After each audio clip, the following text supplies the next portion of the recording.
Cyber crime সম্পর্কে বাংলাদেশে বর্তমান পার্সপেক্টিভে যদি আমি কথা বলতে চাই, তাহলে আমাদের রাশপি আপু যে কথাটা বললেন যে সবার হাতে ইন্টারনেট অ্যাক্সেস দেওয়া হবে কি হবে না, এটাও কিন্তু কোশ্চেনেবল। সবার ইন্টারনেট অ্যাক্সেস পাওয়ার রাইট আছে কিনা। এখন সবাই ইন্টারনেট অ্যাক্সেস যদি পেয়ে যায়, তাহলে এটা কতটুকু ইউজ হবে বা কতটুকু অ্যাবিউজ হবে, এটাও কিন্তু ডিবেটেবল একটা ফ্যাক্ট। লাইক, বর্তমানে আমি যতটুকু দেখছি এবং আমার নিজের গবেষণা থেকে আমি যতটুকু জানছি, বর্তমানে সাইবার ক্রাইম বাংলাদেশে তুমুল আকারে বৃদ্ধি পেয়ে যাচ্ছে। এবং এটা সম্পর্কে যে লগুলা আছে, এই লগুলা প্রপারলি কোথাও প্রয়োগ হচ্ছে না, বা মানুষের এই যে জানার যে কমতিটা আছে, এই কমতিটার দরুন মানুষ তাদের এগেনস্টে যদি এইসব ক্রাইম কমিটেড হয়ে থাকে, তারা কিন্তু প্রপার লিগ্যাল সলিউশন পাচ্ছে না।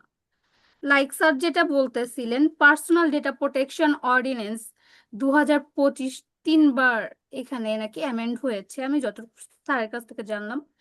এখন এটাই আমার জানা মতে বাংলাদেশের প্রথম পার্সোনাল ডেটা নিয়ে কথা বলা একটা আইন।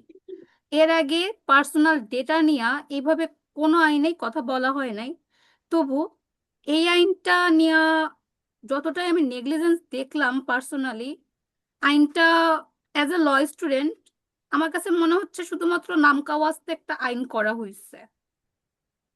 বাট প্রয়োগের ক্ষেত্রে সেইভাবে আমি এটার প্রয়োগ দেখছি না।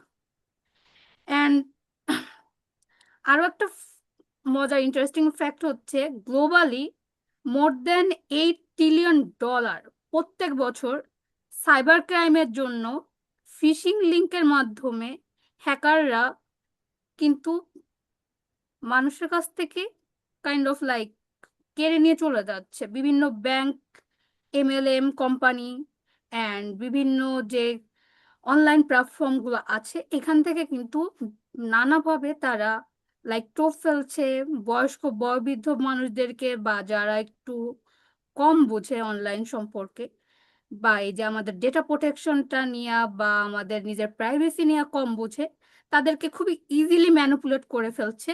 অ্যান্ড ম্যানিপুলেট করার মাধ্যমে তাদের কাছ থেকে একটা বিপুল পরিমাণে অর্থ তারা আত্মসাৎ করে নিচ্ছে।